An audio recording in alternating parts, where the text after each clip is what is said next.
Yesterday, someone asked about free will and what's the opposite of free will? Predestined.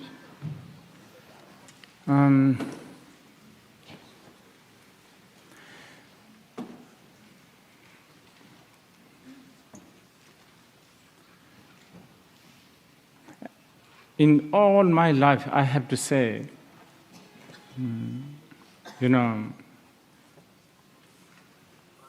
I have been, well, of course, never thoroughly, but that is with a Buddhist text also. But I have to say, to really sort this problem of free will, predestined,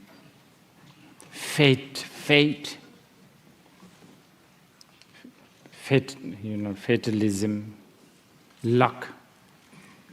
There is no philosophy or a theory I have so far found that is better than, generally Buddhism, and especially, like Abhidharma. I've even actually listened to a lot of discussions in the podcasts and, like panel discussions regarding this.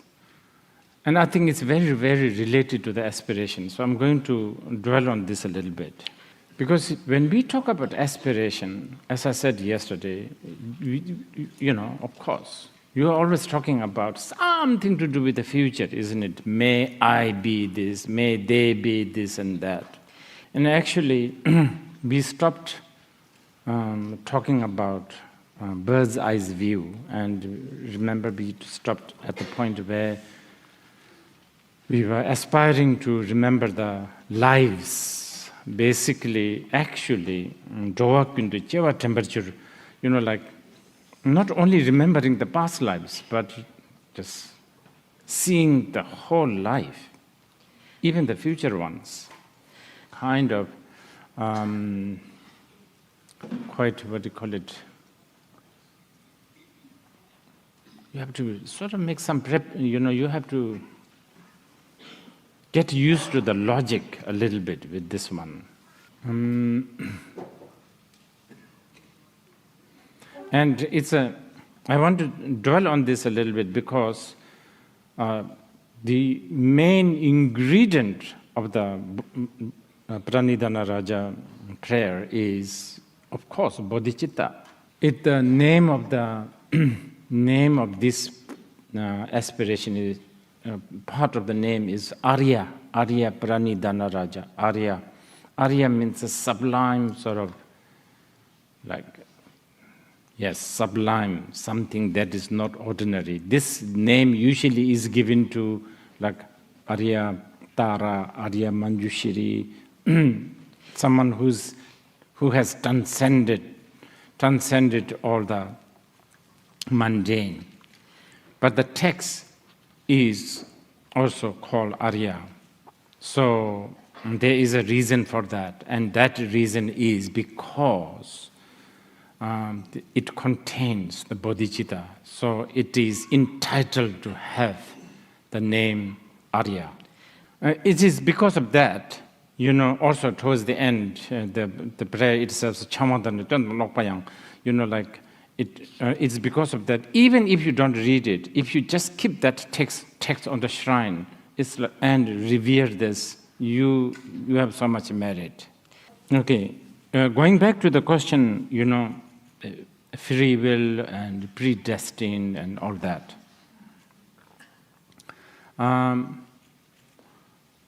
You see, I think I'm going to just explain this a little bit, because whenever Buddhists talk about karma, they seem to always fall into two traps. Sometimes they say, it's my karma, what to do? See, fatalist, predestined. Other times they say, you should create good karma so that you will become this and that. So, free will. So now the question is, which is the right one? Both are actually wrong. And this is important that you know this. And this is very related to bodhicitta, so I need to really carefully construct this one. And also I should say, this is what makes Buddhism so unique. But not that easy to understand this. I have got into trouble by teasing a monk in Thailand. Because in the Theravada tradition, they teach things like, they teach anicca, dukkha, anatta. Anatta means selfless. And selfless is this is the cream of the cream. If the teaching of the selflessness is not taught, the anicca and dukkha, that's a very pessimist and very doomsday teaching. You understand? Everything is impermanent, nothing gives you satisfaction. Who like to hear that? So anatta is like really the most important, even in the Sarvakayana level. So there was this monk, I love always offer these alms. Monks go, in the Theravada countries, they go begging. And that's the most, for me, it's like the most inspiring, one of the most inspiring sight. It's about 25 years ago, actually, the American ambassador was I think he was a Buddhist for Thailand. Because I went to the embassy to get my visa. And there's a long line, so I get up so early to line up. And usually the monks go begging, early in the morning, like really early, like 6, like sunrise. And I was already there, and there was already few people lined up. The embassy only opened something like 9. And then suddenly there was some commotion. And then I see from one side, there's about 20 monks with a begging bowl, just very silently, that's what they do, silently, bare feet walking towards the embassy. And suddenly the embassy gate opens with this incredible looking American Navy guard just opening the door, and the ambassador comes with all the offerings. Anyway, this is just a sidetrack. So anyway, I do this, this is such a beautiful sight. But, as always, I'm always trying to, tease people or stir people. And in Thailand and Burma, Sri Lanka, you would notice the lay people, farmers, the vendor sellers. There's even a dedicated shop, a monk's arm shop, where you can actually buy packages, full offering, half offering, just a symbolic offering. You can.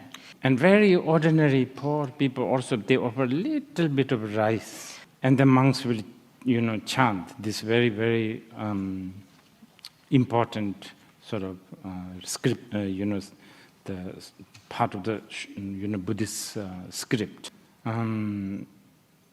Anyway,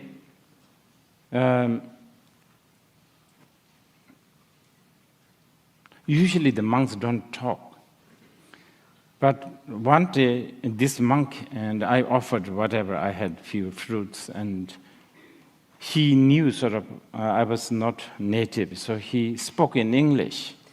So that, repeated next day, and, he began to know that I'm there. And then, this act is considered very meritorious, so people do this diligently. So I asked him, he doesn't know I'm a Buddhist. I sort of pretended So I asked him, well, if the anatta is truth, that there is no self, that means yourself is not there, myself is not there. So who is accumulating the merit? What is merit? Who is gaining the merit? Well, that is sort of the end of our friendship. Anyway, so I want to, this is a kind of important. So I know some of you are quite jaded with this example, I'd say, I have been telling. But for the sake of the new people, you need to bear this. Now, if you are having a nightmare of falling from a cliff, there is the whole act of the beginning of the fall and the duration, the middle of the fall, and perhaps, breaking your hips or whatever. And you'll be scared, you'll be panic, all of that. And those cannot be denied. And this period of falling till you are, landed on the ground, in this period, you can talk about karma. Bad karma, good karma, just generally karma. In reality, though, you are just sleeping in your bed. You are not falling. So there is no beginning of the falling, the middle of the falling, and the end of the falling too. So can you see the not falling, in the reality of not falling and the illusion of falling can be together? So this is why to us a Buddhist, regarding whether everything is a free will or, if you believe in free will, then you are actually basically saying the fall in the dream is not a dream, it's a real falling. Or if you believe in predestined, same thing. Yeah, so this is a little difficult. I think it will take some time to get used to this logic. Anyway, short answer for this is Buddhist karma is neither free will nor predestined. Sometimes it appears to have free will, other times it appears to be already fixed. Okay, I want to further go deeper into this now. Okay, now this approach is perhaps very Indian, although even the Western philosophy, even science, perhaps they, even though they may not package it this way, actually, I think it falls into this sort of category of, construction. Okay. Now, of course, we need to know that, like science is, they've never really come to conclusion, which is one of the great thing about science. Okay, so keep that in your head. So that's quite good. They say, we are experimenting still. So far, it's like this. So far, Panadol seems to work, but who knows, maybe it's going to harm us. Like that. It's always, we are under experiment. Statement like this, people like Nagarjuna, Chandrakirti, the great philosophers in Buddhism, they like this. No argument with that one. Now, but then, habitually,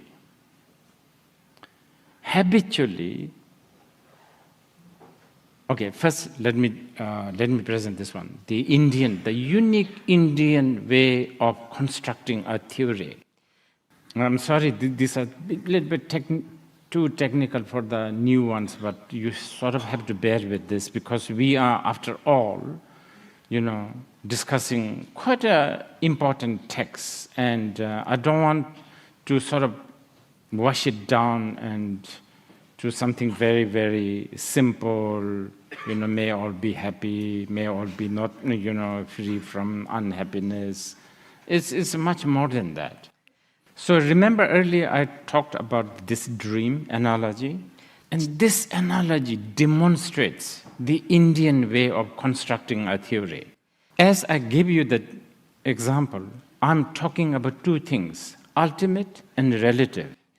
Ultimately, you are not falling, but relatively, you are falling. Now, this ultimate and relative, they are also not like one is in the east and one is in the west. They are kind of, they are one. But also you can't really say they are one because you are actually not falling, but you appear to be falling also, right? So for instance, if a scientist say about Big Bang, let's just talk about this Big Bang because perhaps it's easier for the, new people to relate. If the scientists say Big Bang exists, if a scientist present Big Bang theory on the relative level, no problem at all with the Buddhists, no problem. But if a scientist sort of develop the theory of Big Bang, ultimate level, then the Buddhists will think that Big Bang and the Almighty God has no difference. They're all wrong. Yeah, this is, you'll get used to you have to get used to this way of thinking, I guess. Again, I know nothing about Taoist teachings, but as I read some of the stanzas from the beginning, you can feel that they also think very similar. Like name that can be given is not a name. You're almost talking like the ultimate. But then comes all these names. So, like a relative. So now your question, okay, let's go back to the bird's eye view. So what is this bird's eye view? What we are praying is, when we fall, remember, we dream, we have a nightmare, we are falling now. We are aspiring that at the least, we are aspiring, may we know that we are dreaming. Because when you know that, then the beginning of the fall, the middle of the fall, all of this, you see it with the bird's eye view. What does that do? Oh, it does a lot of things, because if you know really that you are dreaming, you might just, let's just pause for a moment and let's just explore if you are, falling from a building, you might want to just take this advantage of looking through the windows of other people, because, you're not going to break any limbs. So see, this combination of this, what we call understanding the non-duality, is like the key of the aspiration, which, in other words, the bodhicitta. And in order to remember this, we have aspiration to always have revulsion towards the worldly life. Okay, what is a revulsion towards worldly life? Of course, very, very, in a very general level, like getting addiction towards social media, carpets, tables, stuff like that. But most important level of revulsion, you are falling now again. Going back to the dream. As you fall, you are falling from the building, from the 26th floor. And by the 20th floor, where your friend is staying, and you pass your friend who is just smoking on the balcony. If you scream, "Hey, I'm falling!" Yeah, that's you are fall. that's like, not being able to, have the revulsion towards mundane life, because you are really screaming, "Help!" That's easy to understand. But if your friend says, "Hey, what are you doing?" If you say, "Well, nothing actually, I'm not really falling, you should try," that also is a falling to the revulsion. Because you are denying either relative truth or ultimate truth. This is such a big thing for Buddhists, not to be extreme. If you become, they use the word like you become nihilist or you become eternalist. Yeah. So here in this sentence,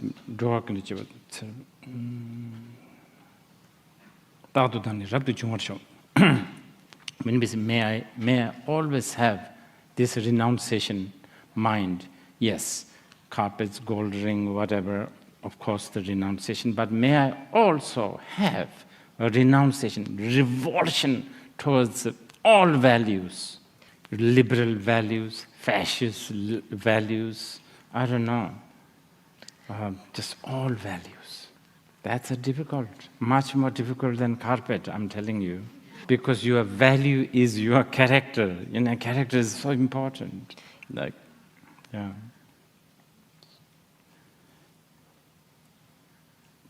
Identity, these are, values. So may I always be able to renounce all my identity, values. That's what. And maybe may I always be able to keep my ethics. Wow, that's a big subject. And I'm also wondering whether the ethic, the English word ethic, is actually doing the justice, translating the word shila or the tsultim, we call it tsultim. The Tibetan word tsul is something to do with the way, the truth. Water is wet. That is the truth. That is the way of the water. Outside is cold. If I pour this over me during the break, it's not really good idea if I'm going out, or even now. It's not a good idea. That's it. That is the core meaning of the Buddhist ethic. Anything that you go against the truth, that will only bring you misery, problems, disappointment. Of course, may I always be, may I always be diligent in, not killing, not lying, not slandering, not, all of that. Of course, that's on the relative level. It's, you need, that's, but just ethic, like especially in the Mahayana, ethic comes in sort of three categories: not harming others, like killing, stealing; helping others, ethic of helping others. Food, medicine, shelter, information. Now the third one, this is a very, very unique for the bodhisattvas. I mean, generally Buddhists, but especially bodhisattvas. Ethic of helping others. I mean, not harming.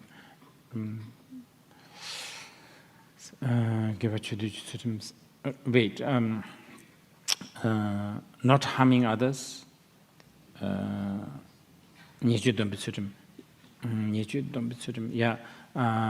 Not engaging into non-virtue. Sorry, I take back all the. Not engaging into non-virtue action. That's one of the ethic, like not killing, not stealing. The second is engaging into virtuous action, such as giving, medicine, whatever. The third ethic is helping others. Now this is complicated. But if by you killing somebody, if it helps a lot of people, what do you do then? You see? So there's a lot of that category, big study on that one. Or by you lying to somebody or something, and you are saving lots of beings and planets, what then? What should Bodhisattva choose? But of course, there's also the danger of you interpreting yourself that this will help, but that could be just your interpretation. So, anyway, may I always manage to maintain my ethic. Oh, by the way, these are all the aspiration so that you will keep your bodhicitta intact. What does that mean? Going back to our example, so that your understanding and experience of falling and not falling together, this knowing this is intact. And okay, the next one is in order to enhance this bodhicitta, keep this bodhicitta, may I utter the teachings of the Buddha in different language. That's a big one for the bodhisattvas. Not just to human beings, to the gods, to the insects, have the aspiration to teach to just every beings in different language. Among many other, of course, of course, you understand. it's a virtuous action, it's a virtuous deed to share Dharma to ordinary people. Of course you understand that. But I think it's much more than that. When you try to explain this, the whole, the bodhicitta, for instance, Mahayana teachings, not only when we say different language, we are not only talking as the language as in, Chinese, English, but just different, way of communicating. Because for each beings have a different values, different thinking.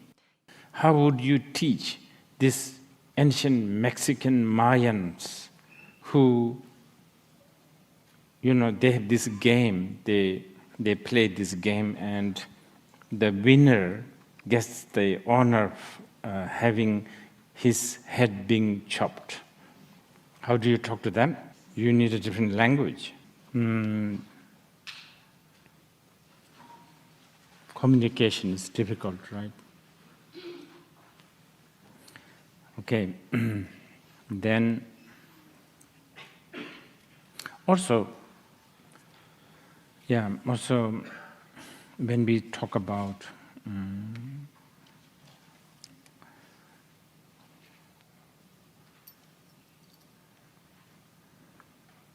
the aspiration to utter aspiration to teach to different beings with a different language,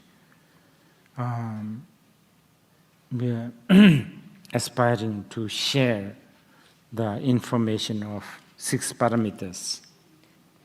And for the person who is doing the aspiration, it helps to strengthen this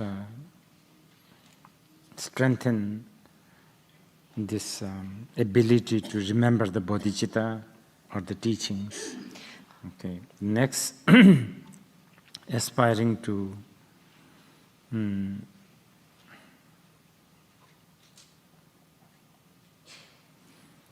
purify all the non-virtuous actions, non-virtuous deeds and its impact. This is again very big subject. Virtue and non-virtue.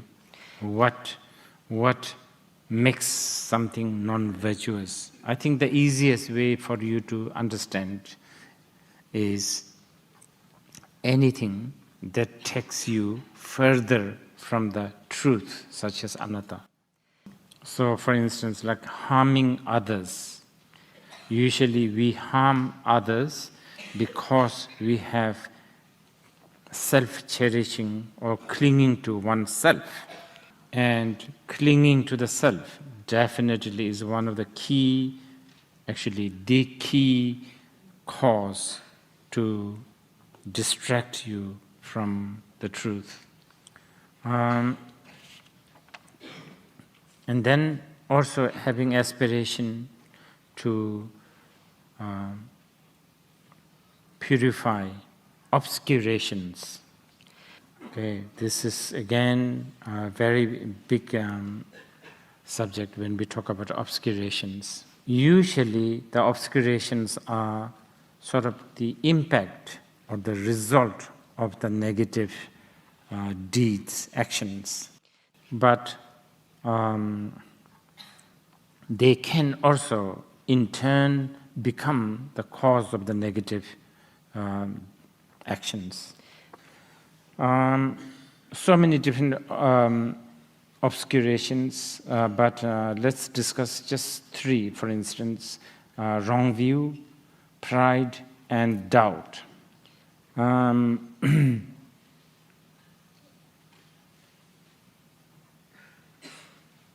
These 3 sort of stands out among many other, many obscurations. These 3, sometimes even jealousy. These are some of the most difficult to challenge. Okay, pride. Pride is actually opposite of confidence in this case we are talking about. And also, when we talk about pride, you are always referring to someone else. You are always comparing with someone else. Confidence is not necessarily referring to someone. Like, I'm a human, but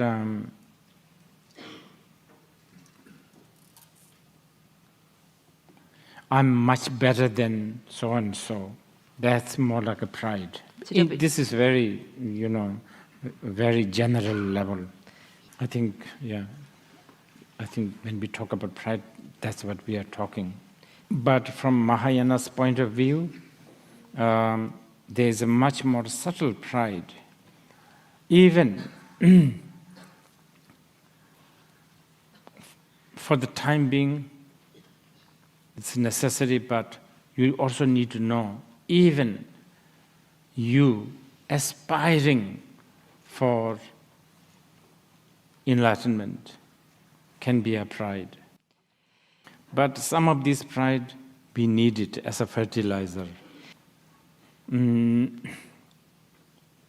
Just all duality is a pride. We are talking on a very, very high level. Basically, you can also say pride is the big ingredient, big part of the pride is also insecurity. Also, something to do with you haven't made up your mind. That element is there. You haven't come to a conclusion, but you are pretending that you have come to a conclusion. That is what pride is usually. Insecurity, basically. So,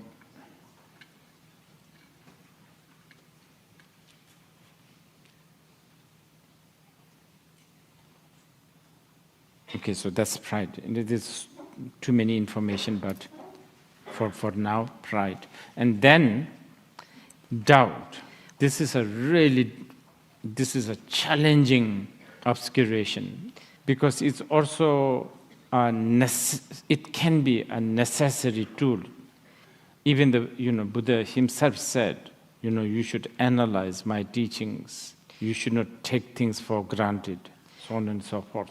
So doubt can be a big part of the path. It is kind of helpful, but if you give in too much to the doubt, and if you put too much emphasis on doubt, like critical thinking, this is something that we modern people cherish, then it does not again lead you anywhere. And it gets worse by combining with the pride. So a lot of so-called critical thinking, analytical thinking, critical thinking, I don't know, a lot of people who think that that's who they are, they usually have a pride, meaning they already have a conclusion. They pretend. I don't know. They think they have they are very sure that they have a conclusion. So basically what I'm saying is it never becomes a proper critical thinking, because you already have decided. You are only trying to find a fault, so to speak. Yeah, this is one obscuration, because this kind of thinking will never, Anyway, I forgot to tell you. What really stops you from going out of the box? These three. Let's say you are an artist. You want to go out of the box. What stops you? Pride, doubt, and wrong view. Because of your pride, you will always want to be, accepted also. It's complicated. These three are very complicated emotion, or that's why it's called obscuration. Dikpa, non-virtue, or akushala, non-virtue, sin, I guess, and dibba is obscuration. because it makes things unnecessarily so complicated. Okay, the worst one is the lokta, wrong view. That's, you know, doubt, pride, it still does not, it's a bit like, what do you call it? This is the classic example. It's a bit like strong wind. Let's say if you are planting a flower, like a typhoon or big wind may unsettle the growth of the flower. But the wrong view, that is like burning the seed of the flower. No more flower. Now, the wrong view, this is big. And this, we may think, oh, that, you know, it shouldn't really happen to me, but it's not true. It happens so easily. I mean, for now, we can only, you know, for the Buddhists, you know, practitioners, followers, we can, I guess, we can sort of suffice by thinking, oh, you know, I believe in karma, I believe in cause and condition and effect. I don't really believe that there's somebody who creates everything. You know, that much kind of a right view we have. But not being able to really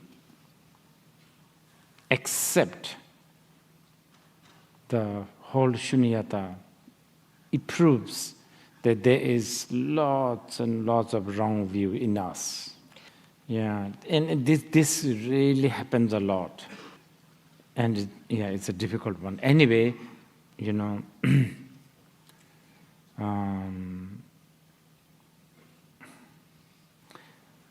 for the Mahayana, the answer is not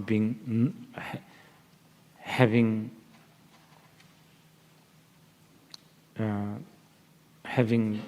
conviction towards a dualistic view. That's a wrong view. And I'll underline the word conviction. When I say conviction, you know, we all have dualistic habit, of course, but not necessarily wrong view. It's just your habit. But through study, through analysis, through hearing and contemplation, and you still think something is permanent, something truly exists, then seed is burnt, falling into extreme, we call it. Aspiration to be free from karma, emotion, and kind of Mara, demon, I guess you can call it. Of course, we are not talking about some externally existing demon. I think this is going to elaborate later, so I'm going to continue with the stanza. Anyway, the aspiration is divided into two. These aspirations are mainly for the bodhisattva of the beginning level. Okay, then aspiring to perfect what we call Buddha field. Perfecting the Buddha field is very, this is something you will find in the Mahayana Sutras. Basically, having aspiration that you will have your own Buddha field where other sentient beings can have aspirations to go or to be reborn. Those who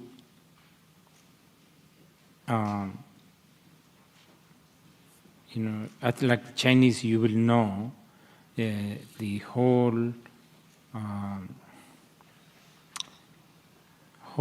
phenomena about Pure Land. In fact, like in Japan and China, I think, and Korea also, it even became almost like a tradition, a school. They even call it Pure Land School.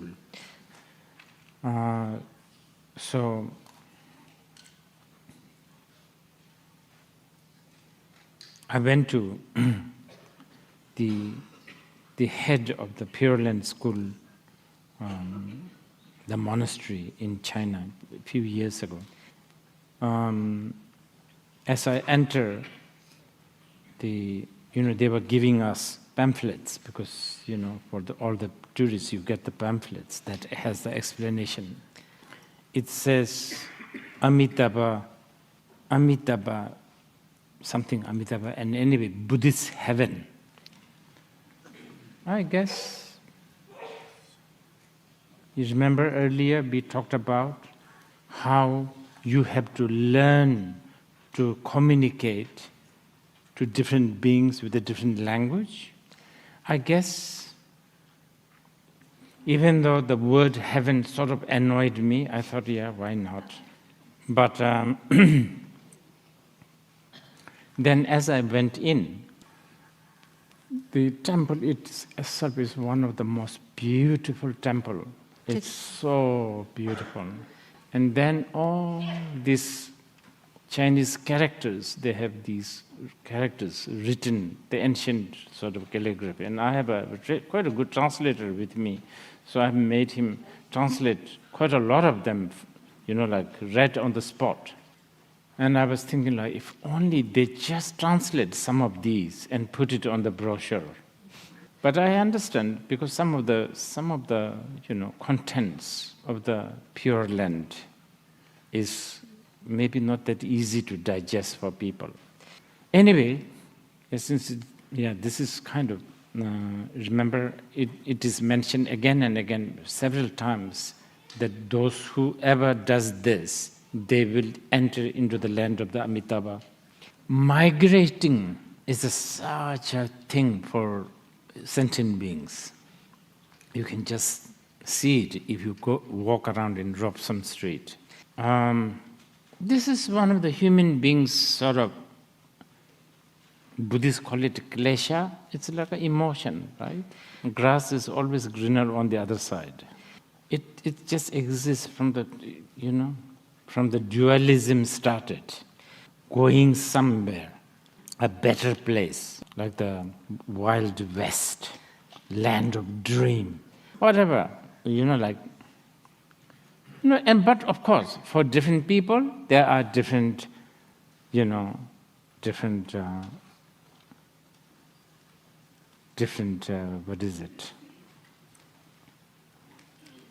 land.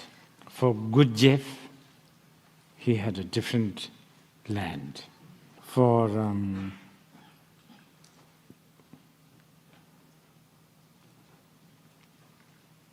I've said this actually to some people, and I want to mention this here. This is how the Mahayana's Pure Land works. I will give you an example. Usually, when you go somewhere, there's always an aim. I don't know, for a job interview, or to pick up some package, or to see a museum, or something like this, or to meet your uncle, I don't know, like always, or to actually settle there. Okay, I'm talking kind of a very profound level, so be prepared. And I'm just giving you some sort of the atmosphere of the, when they talk about pure, sort of the ingredient, one of the ingredient, atmosphere. After this session, if you just walk on whatever the road and just go, doesn't matter where you reach, you have nothing to do. There is no place to reach. If you have to have an object, an aim, maybe how about North Vancouver, just to blow your nose. Upon reaching there, blow nose and come back. I bet you this will be the most blissful trip. Because, blowing nose is not that a big deal, right?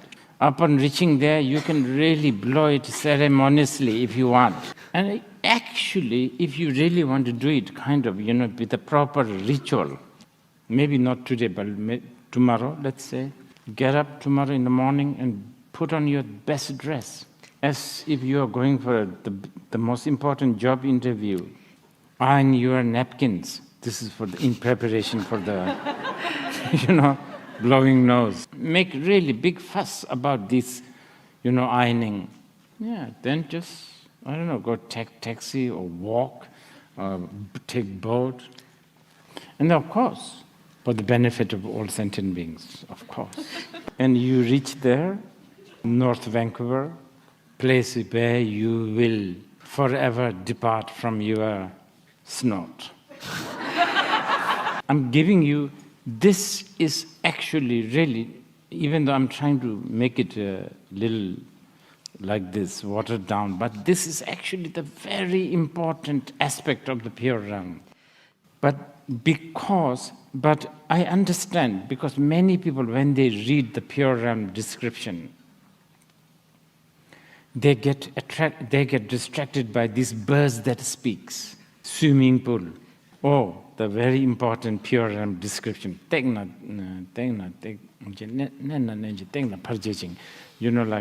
if the ground is supposedly, like if you press, it sinks, and if you let go, it comes up, like a sofa seat.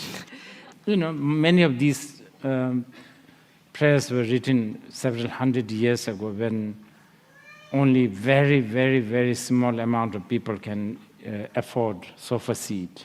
And just imagine if all the birds start to talk. I don't think you will have much of a good day.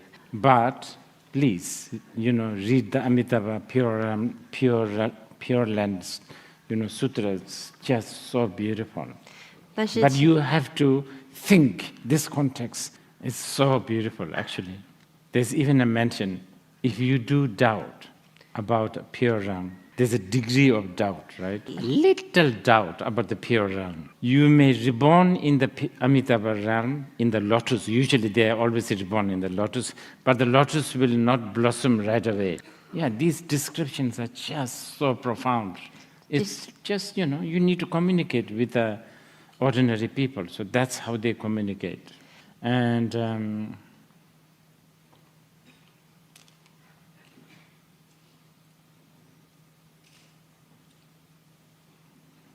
so anyway, there's that aspiration. May I perfect the Buddha realm. Yeah? So when I say, may I perfect the Buddha realm, just think about the blowing nose, then probably it will make a little sense. Of course, you can still think about talking birds, swimming pool, all of that. Yeah, whatever beautiful things, trees, the mountains, the lake, and the turquoise, all of that. Okay, then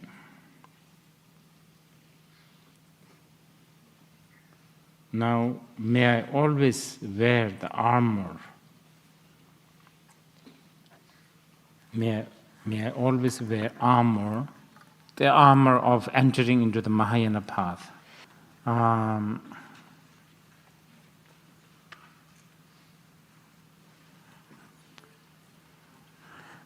of never giving up, accumulation of merit and accumulation of wisdom. Armor of never stopping to liberate sentient beings. Okay, so anyway, the word armor is sort of symbolic, but really talking about not feeling exhausted or losing inspiration, not to become lethargic, not to become discouraged. The reason why we get discouraged is because we are not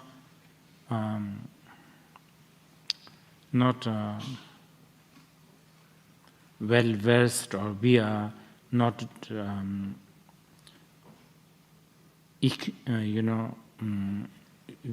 we don't have enough understanding of wisdom and method, for instance. Okay, so there's many examples given. For instance, when a bodhisattva got so exhausted and discouraged because it's taking so long, Buddha giving encouragement by saying that the time is totally an illusion, that a bodhisattva must benefit sentient beings, just like how a mother who has one child dreams that the child is drowning in a river. Mother will not think twice, but immediately jump in the river to save. But with a bodhisattva, one who is adorned with the wisdom, will also know that this is just a dream. Yeah. So these are the sort of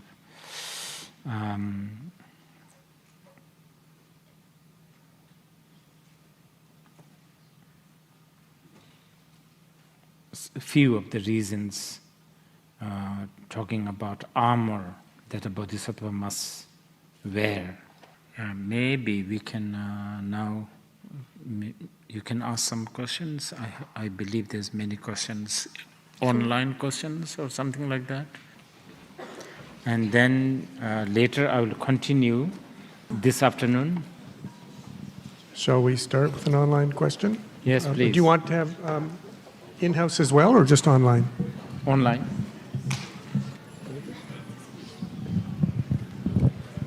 The first question is, what is the last thought we should aspire to at the moment we die as a Mahayana Buddhist? There's many, but I think one of them is actually what we just spoke, entering into the Buddha field. That could mean really thinking about the Amitabha Buddha and Amitabha Buddha realm, and have the aspiration to be reborn there at all costs for the benefit of all sentient beings. On the more profound level, realizing that the Amitabha Buddha realm is not somewhere out there, but it here, this moment, this very place. Yeah. Do you want to ask the question? Sure, yeah. So the question is, in different Buddhist sutras, there are practices about aspiring to enter the pure land, but in the sutras, it also says that we should abolish all dualism. So how should we treat whether there is pure land or not, and how should we look at it? Yeah, as I said, the dream, during the dream, remember, there's the beginning, and all of that, yet it's not there, it's there. So this understanding of this relative truth and ultimate truth, if you can accept that, then all this works. Otherwise, yes, it sounds like there's a just continuous contradiction all the time. As I asked to that monk, Anatta, why do we offer alms? Okay, we have a question from a philosopher in Germany. The pride, doubts, and wrong views you criticize seem to be similar to dualism, criticism, and conception, which are, however, fundamental aspects of philosophical work. Does that mean I have to give up philosophy in order to be a true Buddhist? Yes. But you will also have to give up being Buddhist later, so it doesn't really matter. Okay, again, one more. Rinpoche spoke yesterday about renunciation, how to practice renunciation without falling into nihilism. Okay, I will go back to my example of dream. Here, you need to know the real renunciation is really knowing that when you fall, you are actually not falling. That's why I said, when you fall, if you scream, you are falling into scream and not knowing that this is a dream. That is nihilism. Yes. When you make an aspiration, are you in essence aspiring to change or to accept? I think both.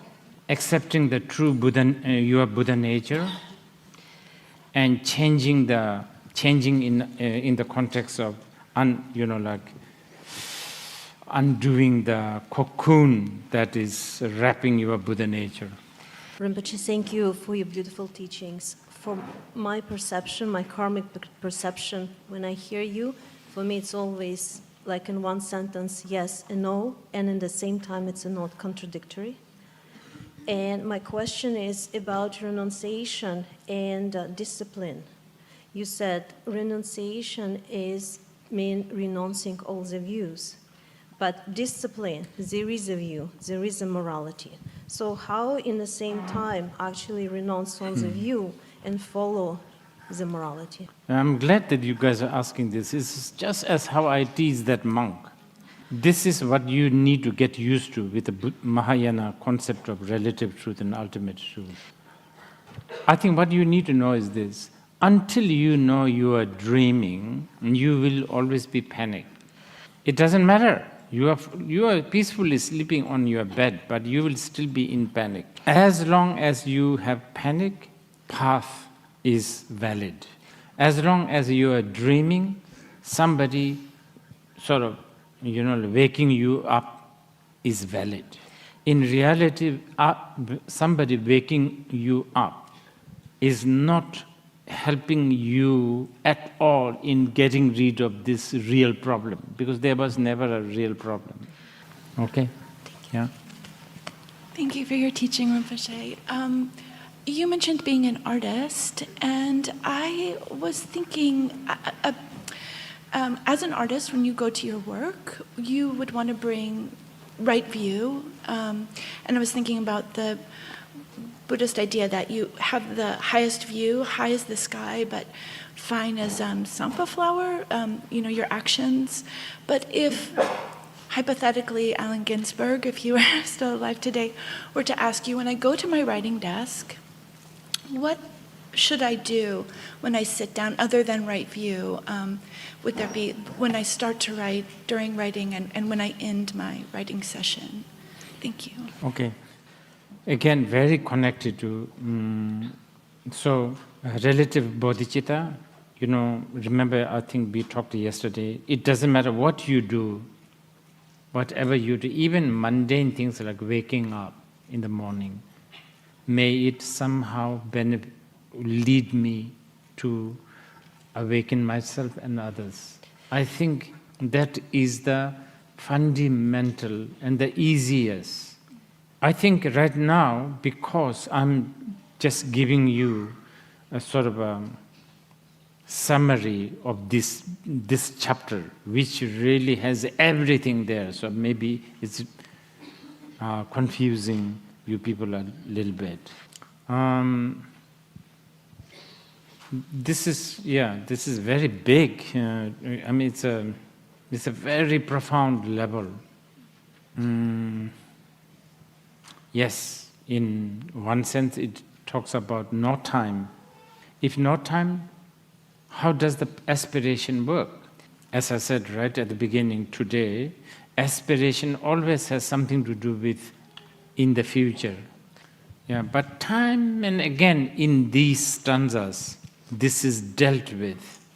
For instance, it says, you should prostrate to the Buddhas of the future now. How do you do that? I'm here and they're about to come in the future. How do I do that? These are Mahayana's incredible method of trying to really, basically, trying to stir our normal way of thinking. Okay? Yeah? Hello, Rinpoche. For the past few years, one thought that's become really prominent in my mind is that free will is an illusion. And whenever I start thinking in terms of absolute reality, my mind seems to naturally gravitate towards nihilism.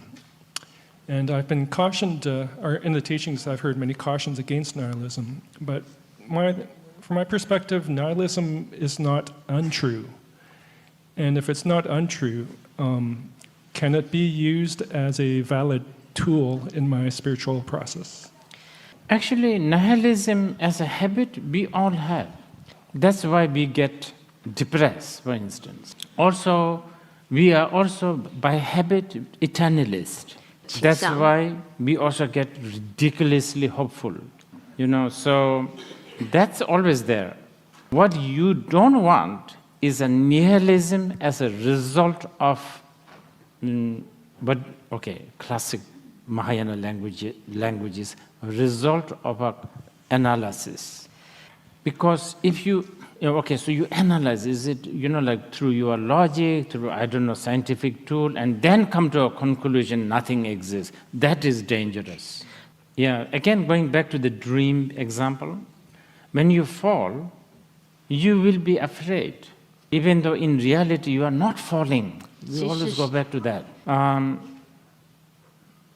Now the thing is this, the interesting thing is, if you analyze, let's say, then if your analysis is good, then you may say, oh, I'm just dreaming.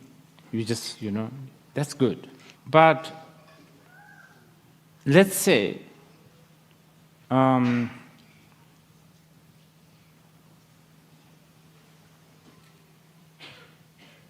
by analyzing, and you come to a conclusion that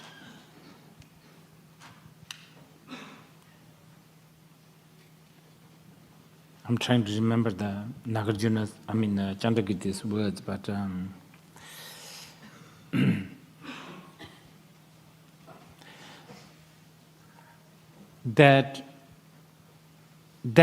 okay, so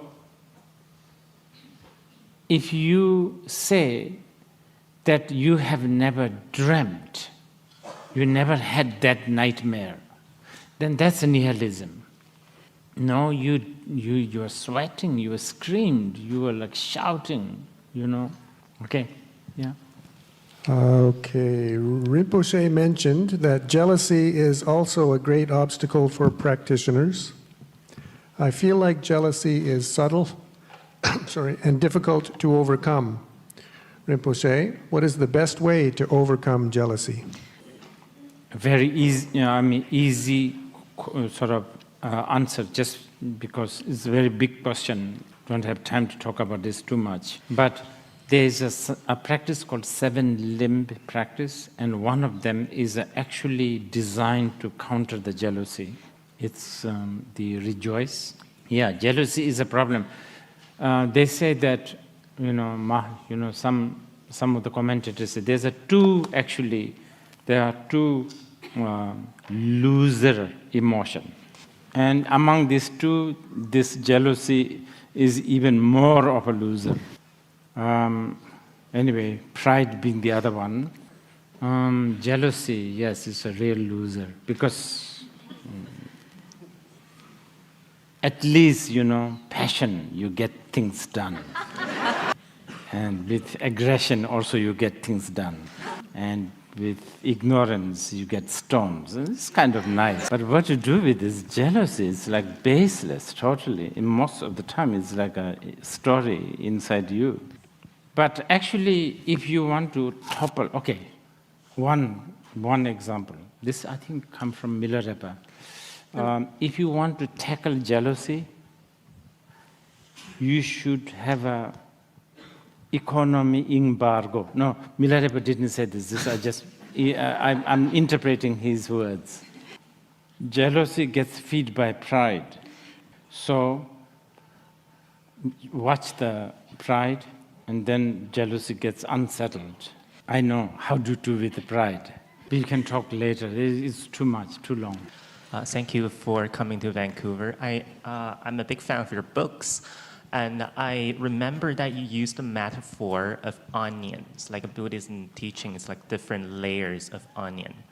And so I really enjoy reading about Buddhism, but each onion I read, I kind of lose face of the previous onion, previous layers. But I also feel like I'm lacking practice. So it's like, each layer, the more I read, but also lacking of practice. I don't know which onion should I pick and really sit with it and really do the work. I think I will let you keep this problem.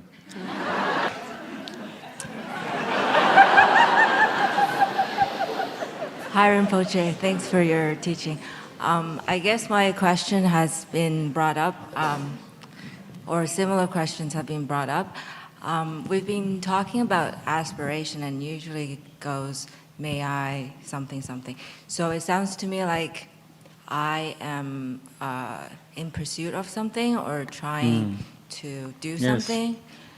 And you were also talking about the idea of selfless. So I guess my question is, if there's not a self, then who is me and my trying monk. to- Yeah, You are talking exactly. about, yes, I understand. And So also- just remember, we are talking aspiration from the beginning of the dream till the end of the dream. Other than that, there's no aspiration. And I guess, sorry. And which will come this afternoon. Remember, it says, it ends with, the Buddhist result. The aim of Buddhism is beyond aspiration. Is it sort of like someone else asked the question if like about discipline and but at the same time you said maybe we should let go of like. I didn't hear that one. Is it similar to someone else asked a question earlier about discipline and then also how you said we should let go of like Yes. firm grips on ideas? So is it sort of like until we see the, I guess you could call it the fundamental truth, there needs to be a path, and all these things are Yes. a path. Everything from the beginning of the dream till the end. Practice, discipline, generosity, prayers, everything exists there. And that's why you said to the German philosopher, like, in the end, you have to give up being a Buddhist Yes. anyway. Okay, that makes sense. Okay?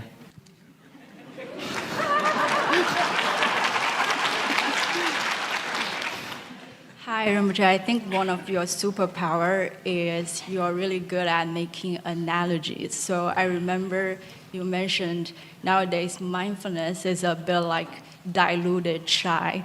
Chai used to have this beautiful connotation, the smell of the train, the clay pot, the sugar, and the heart.